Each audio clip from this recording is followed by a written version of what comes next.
पंचम तल में यूपी की ब्यूरोक्रेसी पर खुलकर बात करेंगे।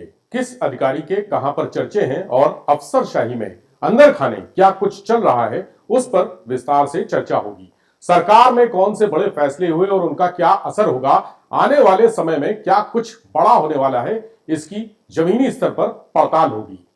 तो चलिए देखते हैं क्या कुछ खास है आज के पंचम तल में। तो सबसे पहले बात अयोध्या की। अयोध्या में ट्रस्ट की बैठक हो गई। महासचिव चंपत राय और ट्रस्टी डॉक्टर अनिल मिश्रा का इस्तीफा स्वीकार हो गया। ट्रस्ट के तीसरे महत्वपूर्ण सदस्य गोपाल राव को भी बाहर का रास्ता दिखा दिया गया। दान राशि की गणना और निगरानी से संबंधित तमाम व्यवस्थाएं भी बदल गईं। लेकिन करोड़ों श्रद्धालुओं की आस्था को चोट पहुंचाने वाले इस कांड में अभी भी कई ऐसे सवाल हैं जिनके जवाब बाकी हैं। ऐसे सवाल जो न सिर्फ कार्रवाई बल्कि ट्रस्ट की नीयत, पारदर्शिता और जवाबदेही को कटघरे में खड़े कर रहे हैं। सबसे बड़ा सवाल यह है कि राम मंदिर में आने वाले दान के करोड़ों रुपए के हिसाब किताब का सीधा जिम्मा जिसके पास है, उसे क्यों छोड़ दिया गया? उसकी जवाबदेही क्यों तय नहीं की गई? सवालों में घिरा सबसे बड़ा चेहरा है गोविंद देव गिरी का। कोषाध्यक्ष हैं, महाराष्ट्र के रहने वाले हैं, आध्यात्मिक गुरु हैं, कथा बाजते हैं। ट्रस्ट के साथ ही उनके पास मथुरा की भी जिम्मेदारी है। गोविंद देव गिरी जाने माने आध्यात्मिक गुरु हैं, हिंदू धर्म ग्रंथों के प्रकांड विद्वान हैं, कथा भी बाजते हैं। राम मंदिर ट्रस्ट के कोषाध्यक्ष के साथ ही उनके पास मथुरा के श्री कृष्ण जन्मभूमि ट्रस्ट के उपाध्यक्ष की भी जिम्मेदारी है। गोविंद देव गिरी देश में घूम घूम कर रामायण, श्रीमद् भागवत गीता और प्राचीन ग्रंथों पर प्रवचन देते हैं। उनका एक संगठन है धर्मश्री, जो आध्यात्मिक और सामाजिक कल्याण का काम करता है। चूंकि गोविंद देव गिरी राम मंदिर ट्रस्ट के कोषाध्यक्ष हैं, सैकड़ों करोड़ रुपए की रकम के रखवाले हैं और जिस रकम की हेराफेरी को लेकर बवाल मचा है, उसकी जिम्मेदारी उनकी ही है। किसी भी ट्रस्ट या संस्था के दान, लेखा जोखा और वित्तीय नियंत्रण में कोषाध्यक्ष की जिम्मेदारी सबसे महत्वपूर्ण मानी जाती है। ऐसे में कोषाध्यक्ष की भूमिका को लेकर सवाल उठना स्वाभाविक है। अब इस पूरे प्रकरण में 3 लोगों के खिलाफ कार्रवाई हो गई, भले ही वो कागजों में हुई हो, दिखाने के लिए हुई हो, लेकिन कोषाध्यक्ष की भूमिका पर कोई आंच ना आए, यह कैसे हो सकता है? यह पूरा मामला ट्रस्ट की फाइनेंशियल अकाउंटेबिलिटी से जुड़ा है। अगर दान में मिली रकम के मैनेजमेंट को लेकर सवाल उठ रहे हैं, तो क्या केवल ट्रस्ट के लोगों में या संगठन में फेरबदल काफी है, या फिर यह भी साफ किया जाना चाहिए कि निर्णय किस स्तर पर लिए गए, किसकी क्या भूमिका थी और वित्तीय निगरानी कैसे होती है? गोविंद देव गिरी पर शुरुआत से ही सवाल उठते रहे। कोषाध्यक्ष के तौर पर उनकी हवाई यात्राओं और लग्जरी होटल में रुकने ठहरने के तमाम किस्से सामने आए। यहां तक कि उनको पत्र लिखकर अपनी सफाई देनी पड़ी। पत्र में उन्होंने जो लिखा उसका मतलब यह निकाला जा रहा है कि कोषाध्यक्ष बनने के लिए किसी के हाथ पैर थोड़ी जोड़े थे, किसी की सिफारिश थोड़ी लगवाई थी। उन्होंने लिखा, कोषाध्यक्ष होने के नाते आमदनी और खर्चों का हिसाब रखना मेरा कर्तव्य है, लेकिन मैं निरंतर प्रवास में रहता हूं। इसीलिए हमारे पुणे कार्यालय के चार्टर्ड अकाउंटेंट सहयोगी हर महीने अयोध्या जाकर आमदनी और खर्चों की जांच करते हैं। मैं उन्हीं के भरोसे हिसाब के बारे में निश्चिंत रह पाता हूं।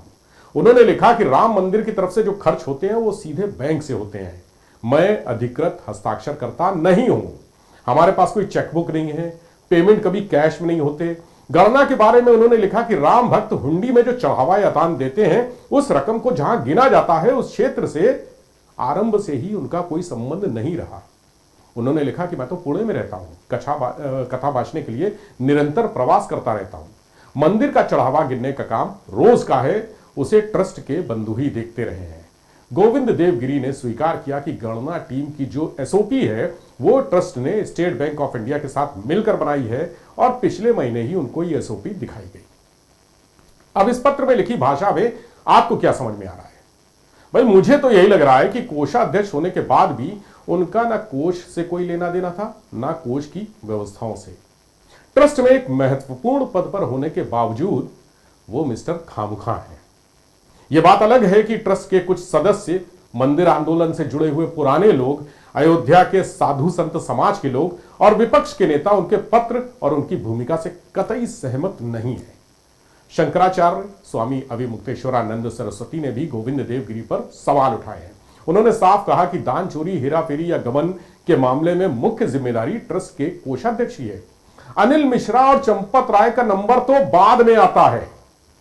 शंकराचार्य ने कहा, गोविंद देवगिरी को भी जांच के दायरे में रखना चाहिए, उनका नाम क्यों नहीं आ रहा है? यह कैसा न्याय है? गोविंद देवगिरी की जवाबदेही क्यों तय नहीं हुई? इसके भी अलग अलग तर्क हैं। कहा जा रहा है कि कोषाध्यक्ष का रोल ऑपरेशनल नहीं था, वो सिर्फ फाइलों में चिड़िया बिठाते यानी हस्ताक्षर करते थे। दान की रकम का रोजाना का कलेक्शन, दान पेटी खोलना, दान की रकम गिनने और ऑनलाइन पोर्टल का संचालन ट्रस्ट के महासचिव के दफ्तर से होता था, यानी चंपत राय के ऑफिस से। ऐसे में गोविंद देवगिरी की सीधी जिम्मेदारी नहीं बनती।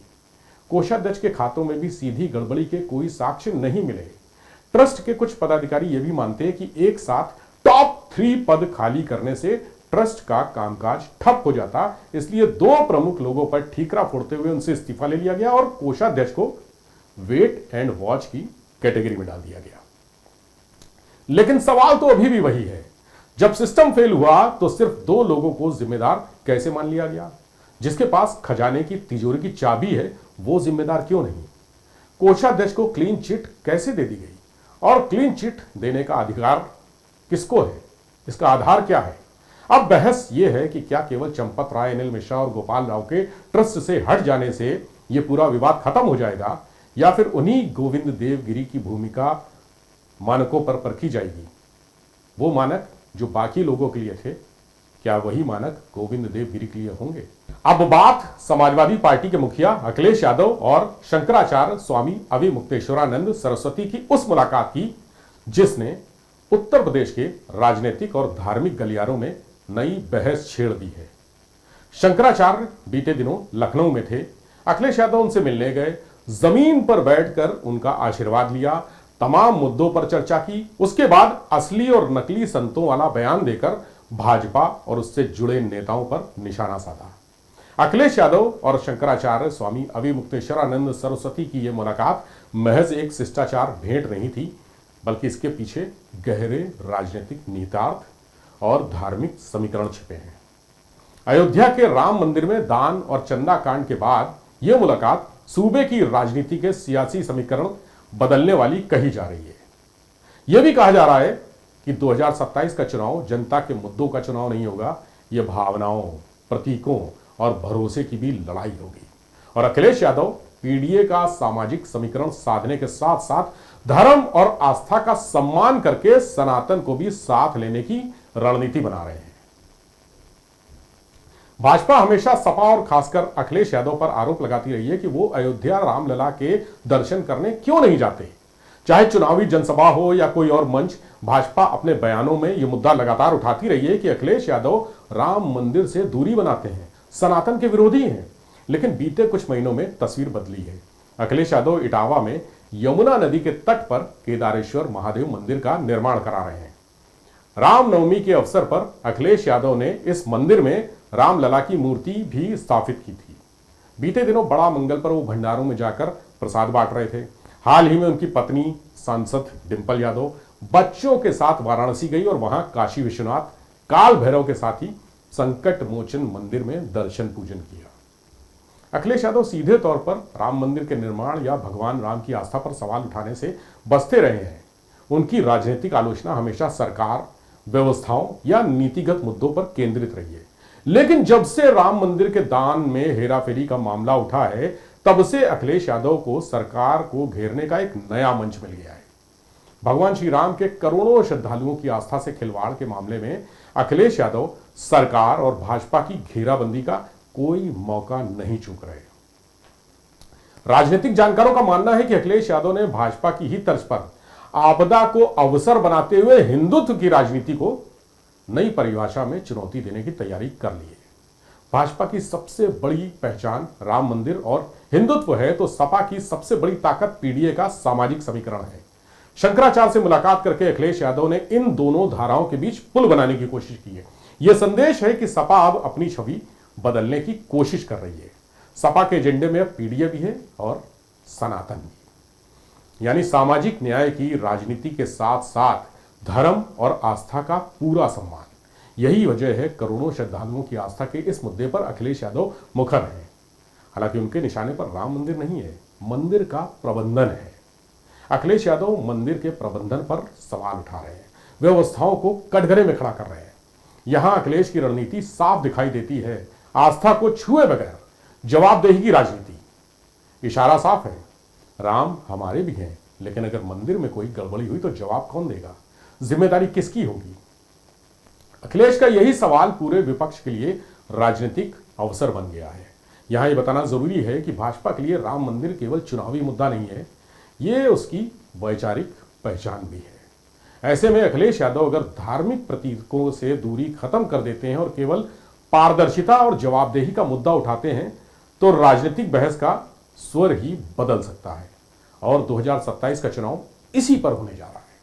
भाजपा कहेगी कि राम मंदिर हमारी प्रतिबद्धता का प्रतीक है, तो विपक्ष यानी अखिलेश यादव कहेंगे राम मंदिर हमारी भी आस्था है, लेकिन आस्था के नाम पर कोई सवालों से ऊपर नहीं हो सकता। और यहीं से नई राजनीतिक लड़ाई शुरू होती है।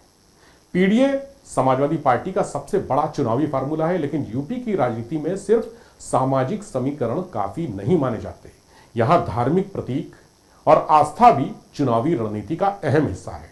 यही वजह है अखिलेश यादव भाजपा के सबसे मजबूत वैचारिक मैदान पर अपनी मौजूदगी दर्ज कराना चाहते हैं। राजनीतिक जानकार शंकराचार्य और अखिलेश की मुलाकात को इस नजरिए से देख रहे हैं कि क्या सपा अपने पीडीए नैरेटिव के साथ सनातन और संत समाज से संवाद की एक समानांतर राजनीतिक छवि गढ़ना चाहती है। ऐसा करके अखिलेश यादव अपनी पार्टी पर धर्म से दूरी बनाने वाले भाजपा के आरोपों को कमजोर करने वाली चाल चल रहे हैं। तो ये संदेश भी दे रहे हैं कि सामाजिक न्याय और सनातन परंपरा एक दूसरे के विरोधी नहीं है। ऐसे में 2027 का चुनाव पीडीए बनाम हिंदुत्व नहीं, बल्कि पीडीए प्लस सनातन बनाम भाजपा के हिंदुत्व नैरेटिव की लड़ाई बन सकता है। अब बात उस खबर की जिससे मुख्यमंत्री योगी आदित्यनाथ बेहद नाराज हैं। वो खबर जिसकी वजह से सरकार कटघरे में है, पुलिस महकमे के मुखिया चुप्पी साधे बैठे हैं। यूपी को पुलिस स्टेट कहा जा रहा है। समाजवादी पार्टी और कांग्रेस समेत तमाम विपक्षी दल रूल ऑफ लॉ पर सवाल उठा रहे हैं। गलियों चौराहों पर चर्चा शुरू हो गई है कि अंग्रेजों की पुलिस और आज की पुलिस में कोई अंतर नहीं है। वो खबर है क्रांतिकारियों की धरती मेरठ की। दलित बेटी की मौत पर न्याय मांगने के लिए सड़क पर उतरे प्रदर्शनकारियों पर एसएसपी अविनाश पांडे के बरसते थप्पड़ों की। सबसे पहले आप मेरठ में हुई घटना का यह वीडियो देखिए। यह प्रदर्शनकारी ललिता गौतम के लिए जुटे हैं, वो दलित बेटी जिसकी 2 महीने पहले हत्या हो गई थी। पुलिस ने ललिता के बॉयफ्रेंड और एक अन्य को गिरफ्तार करके जेल भेजा, लेकिन परिवार के लोग इस न्याय से सहमत नहीं है। परिवार वाले प्रदर्शन कर रहे थे। मेरठ के एसएसपी अविनाश पांडे वहां आते हैं, प्रदर्शन करते हुए लोगों पर थप्पड़ बरसाते हैं। इसके बाद पुलिस वैन का दरवाजा खोलते हैं और भीतर घुसकर हिरासत में लिए गए एक वकील पर थप्पड़ों की बौछार कर देते हैं, बिल्कुल फिल्मी अंदाज में, चुलबुल स्टाइल में। चुलबुल पांडे एसएसपी अविनाश पांडे जब घिरे तो तर्क दिया कि लॉ एंड ऑर्डर बिगड़ रहा था, पुलिस कर्मियों से धक्का मुक्की की गई थी, एक दरोगा को कोहनी मारी गई, इसलिए ऐसी सख्ती करनी पड़ी। लेकिन पांडे जी थोड़ा फिल्मी भी है, हमेशा टशन में रहते हैं। कुछ दिन पहले ही सिनेमा हॉल बुक कराकर अपने 50 दरोगाओं को धुरंधर फिल्म दिखाई थी। मुख्तार अंसारी के खिलाफ सख्त कार्रवाई करके भी सुर्खियां बटोर चुके हैं। खैर, मेरठ में जो भी हुआ उसके बाद सबसे बड़ा सवाल यही है कि क्या उत्तर प्रदेश में इंसाफ मांगना भी अपराध हो गया है। दलित बेटी की हत्या के बाद लोग पुलिस से सवाल पूछ रहे थे, सरकार से जवाब मांग रहे थे, लेकिन जवाब क्या मिला? मेरठ के एसएसपी अविनाश पांडे के थप्पड़। अगर यही तस्वीर है तो फिर सवाल उठना लाजमी है, क्या जनता की आवाज अब डंडे और थप्पड़ के बल पर दबाई जाएगी? क्या लोकतंत्र में विरोध का जवाब पुलिसिया रौब होगा? मुख्यमंत्री योगी आदित्यनाथ कहते हैं कि उत्तर प्रदेश में कानून का राज है, लेकिन कानून का राज तब मजबूत होता है जब कानून लागू करने वाले खुद भी कानून और मर्यादा के भीतर रहें। अगर पुलिस ही गुस्से पर नियंत्रण खो दे तो फिर जनता किससे उम्मीद करे? सवाल सिर्फ एक थप्पड़ का नहीं है, उस सोच का है जिसने वर्दी को जवाबदेही से ऊपर कर दिया है। अगर कोई आम नागरिक किसी पुलिस अधिकारी पर हाथ उठा देता तो क्या होता? एफआईआर, गिरफ्तारी, जेल, कानून पूरी ताकत के साथ ऐसे लोगों के खिलाफ खड़ा हो जाता। लेकिन जब आरोप एक सीनियर आईपीएस अधिकारी पर हो तब क्या होगा? क्या वही कानून आईपीएस पर भी लागू होगा? या फिर वर्दी सब पर भारी पड़ जाएगी। दलित बेटी की हत्या की जांच अपनी जगह है, लेकिन पुलिस के व्यवहार की जांच कौन करेगा? क्या सरकार बताएगी विरोध कर रहे लोगों के साथ ऐसा व्यवहार क्यों हुआ? क्या डीजीपी जवाब देंगे? क्या गृह विभाग कोई कार्रवाई करेगा? या फिर पूरा मामला कानून व्यवस्था बनाए रखने के नाम पर दबा दिया जाएगा? विपक्ष ने उत्तर प्रदेश को पुलिस स्टेट कहना शुरू कर दिया है। सरकार इसे राजनीतिक बयान बता सकती है, लेकिन सवाल राजनीति का नहीं, लोकतंत्र का है। अगर जनता अपनी पीड़ा भी खुलकर नहीं बता सकती, अगर इंसाफ मांगने पर थप्पड़ मिलता है, तो फिर लोकतंत्र और पुलिस राज के बीच की रेखा कहां बचती है? हम किसी राजनीतिक दल की नहीं, बल्कि उस व्यवस्था की बात कर रहे हैं जो जनता के टैक्स से चलती है और जनता की सुरक्षा के लिए बनी है। क्योंकि वर्दी का सबसे बड़ा सम्मान उसकी ताकत नहीं, उसका संयम होता है। तो क्या मेरठ की घटना पुलिसिया अहंकार का उदाहरण है? क्या दलित बेटी की मौत के बाद सरकार संवेदनशील दिखी या सिर्फ सख्ती दिखाई? और सबसे बड़ा सवाल, क्या उत्तर प्रदेश में कानून का राज है या खाकी का? मेरठ की घटना तो इसका सीधा उदाहरण है। सरकार, गृह विभाग और पुलिस महकमे के अफसरों को अपनी चुप्पी तोड़नी होगी। अब बात अलीगंज के अग्निकांड की, 15 बच्चों की मौत की, जिम्मेदारी की, जवाबदेही की। अलीगंज अग्निकांड में एसआईटी की रिपोर्ट में बता दिया कि आग सिर्फ अवैध बिल्डिंग में नहीं लगी थी, पूरे सिस्टम में लगी थी। 15 बच्चों की मौत ने सिर्फ एक अवैध बिल्डिंग का सच नहीं खोला, बल्कि यूपी की ब्यूरोक्रेसी के उन तमाम चेहरों को भी बेनकाब कर दिया जिन पर बरसों से लापरवाही, मिलीभगत और जवाबदेही से बचकर निकलने के आरोप लगते रहे हैं। एसआईटी की रिपोर्ट में एडीए की कार्यशैली पर सवालों के पहाड़ खड़े किए गए हैं। छोटे कर्मचारियों के साथ साथ 20 से ज्यादा आईएएस और पीसीएस अफसरों की भूमिका भी जांच के दायरे में लाई गई है। यानी 8 साल तक जिस दौर में अवैध इमारतें बनती रहीं, फाइलें चलती रहीं, नक्शे पास हुए या अनदेखी होती रही, उस पूरे प्रशासनिक तंत्र की जिम्मेदारी तय करने की तैयारी है। एसआईटी की रिपोर्ट में 2016 से 2024 तक एलडीए में तैनात रहे आईएएस, पीसीएस अफसरों के नाम शामिल हैं। इसमें लखनऊ के वर्तमान नगर आयुक्त गौरव कुमार का नाम है, सामान्य प्रशासन विभाग के सचिव अभिषेक प्रकाश का नाम है, प्रभुनाथ सिंह है, परिवहन निगम के एमडी रितु सुहास है, स्थानीय निकाय निदेशालय में अपर निदेशक, बहराइच के डीएम अक्षय त्रिपाठी हैं, मिर्जापुर के डीएम पवन गंगवार हैं, बलिया के डीएम एमपी सिंह हैं। ये सब आईएएस अफसर हैं।